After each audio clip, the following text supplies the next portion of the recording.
দিলাম, দেখে নেবে। তো দিল্লিতে সুলতানি বংশ, তাই তো আমরা কার সম্পর্কে পড়ছি? কুতুবউদ্দিন আইবক। কি কি জানলাম আমরা? প্রথম হচ্ছে কুতুবউদ্দিন আইবক দিল্লিতে সুলতানি বংশের প্রতিষ্ঠা করছে। এই সুলতানি বংশকে আমরা কি কি নামে চিনি? স্লেভ ডাইনেস্টি, দিলবারি ডাইনেস্টি বলা হয় বা মামলুক ডাইনেস্টি বলা হয়। ঠিক আছে, কুতুবউদ্দিন আইবককে আমরা কি টাইটেলে চিনেছি? লাখ বখশ বলা হয়। কেন লাখ বখশ বলা হয়?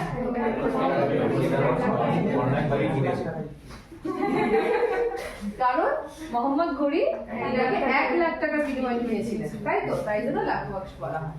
বাই দ্য ওয়ে, ইনি এনার জীবনে সবথেকে ইম্পর্টেন্ট কাজটা করলেন। কি করলেন? কুতুব মিনার তৈরি করলেন। কবে তৈরি করলেন? মিনার তৈরি করলেন 1193 সালে, এই সালটাতে। আচ্ছা, আর স্লেভ ডাইনেস্টি প্রতিষ্ঠা করলেন কবে? 1206 সালে।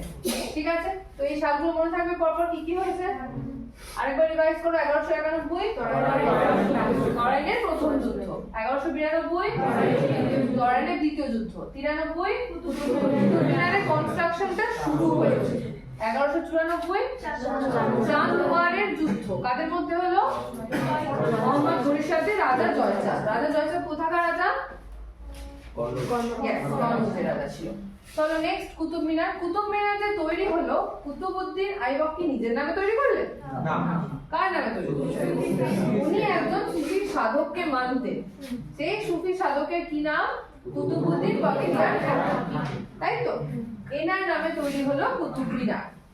ওকে, ইনি এনার জীবনে দুটো ইম্পর্টেন্ট মস্ক বা মসজিদ তৈরি করেছেন। কোন কোন জায়গায় তৈরি হয়েছে?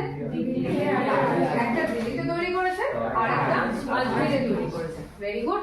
দিল্লিতে যেটা তৈরি করলেন কি নাম? কোয়াতুল ইসলাম। কোয়াতুল ইসলামের গুরুত্ব কেন? কারণ এটা দিল্লিতে তৈরি প্রথম এমন মসজিদ যেটা কোনো রুলার তৈরি করলো। ঠিক আছে, আর একটা তৈরি করলেন কোথায়? আজমেরে। কি নাম? আড়াই দিন কা ছোকরা। আচ্ছা, ইনার যে পুরো ক্যাপিটালে, পুরো কিংডমে কত পার্সেন্ট ট্যাক্স ইন্ট্রোডিউস করেছিলেন?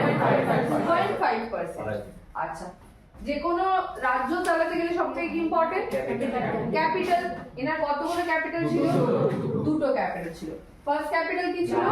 লাহোর। Second capital Delhi. আচ্ছা, চলো, গেমস এন্ড স্পোর্টস এর দিকে না ইন্টারেস্ট ছিল? হ্যাঁ ছিল। তো কোন খেলা ইনি নিয়ে এলেন ইন্ডিয়াতে? পোলো খেলা নিয়ে এলেন। এই পোলো খেলার নাম কি ছিল তখন ইন্ডিয়াতে?